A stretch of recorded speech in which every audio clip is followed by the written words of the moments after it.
A quadratic is a polynomial in the form ax squared plus bx plus c, where a, b, and c are numbers. There are 4 ways to solve a quadratic. They are solve using the square root property, which is what this video will focus on, completing the square, quadratic formula, or factoring.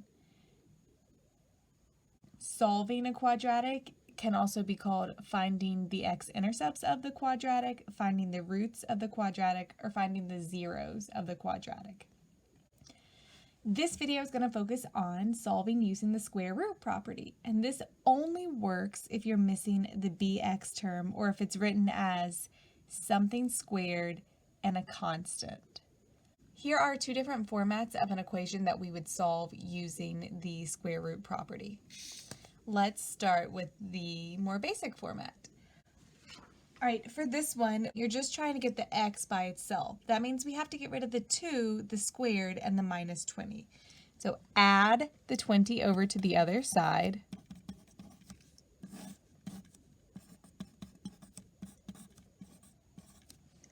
Divide by 2.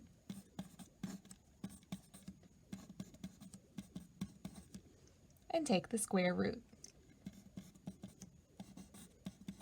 The important thing here is because we did not have a square root in the original problem, you need to make sure you put plus and minus in your final answer. If I sub in a positive square root 10 into this x here, I should get a 0. And if I sub in a negative square root 10 in for that x, I will also get a 0. So it's important to include both the positive and the negative answer. Let's do another example fairly similar. We're going to solve or find the x-intercepts of 3x squared minus 48 equals 0. Okay, I need to get rid of the 3, the squared, and the minus 48. So add the 48 over to the other side first.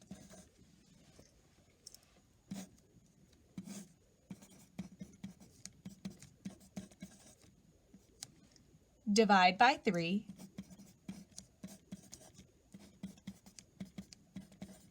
And take the square root. The square root of 16 is 4, and once again, remember it's positive and negative. If I sub a positive 4 in for this x, I'll get a 0, and if I sub a negative 4 in for the x, I get a 0. And hopefully it's obvious to y'all that positive 4 and negative 4 are very different numbers, so make sure you include both numbers as your answer. Sometimes people write x equals 4 and negative 4, or sometimes people include it and just put a plus or minus sign in front. I don't care which way you write it. Let's do one last example, but this time our format looks a little different.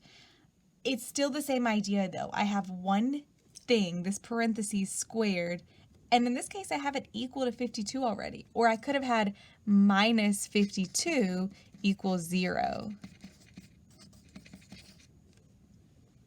Same idea. I need to add my 52 over to the other side, and now I'll have this equation.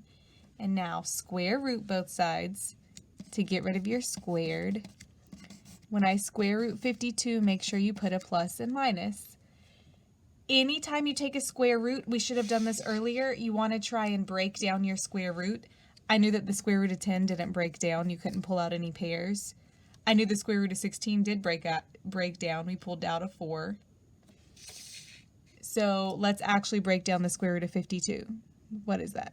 2 times 26, and 26 is 2 times 13. So I have a pair of 2's that I can bring out front, and a 13 that stays underneath the square root. Okay, now I need to subtract my 4 over to the other side. And this is my final answer. So again, that is 2 separate numbers. There's a negative 4 plus that square root and a negative 4 minus that square root. That's 2 separate numbers. You can write them out separately, or you can keep them together with this plus or minus in between. But it's the same method. We haven't really added anything different. Just make sure you try and break down your square roots every time you take a square root, and make sure you put a plus or minus in front of them every time you take a square root.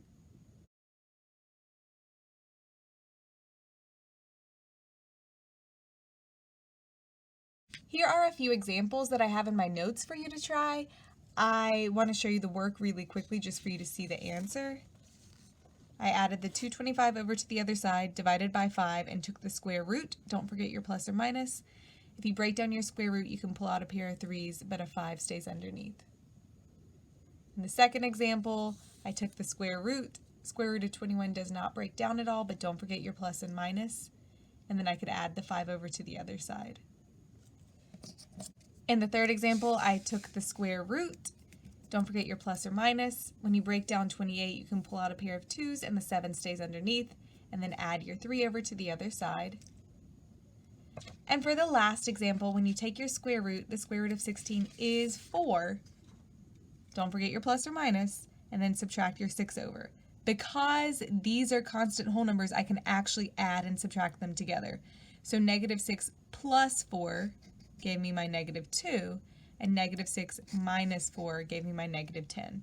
So if your square root all cancels out and it's just whole numbers, don't leave this as your final answer. That's not complete. You want to actually combine like terms. So add the whole numbers together, subtract the whole numbers together to get two final answers.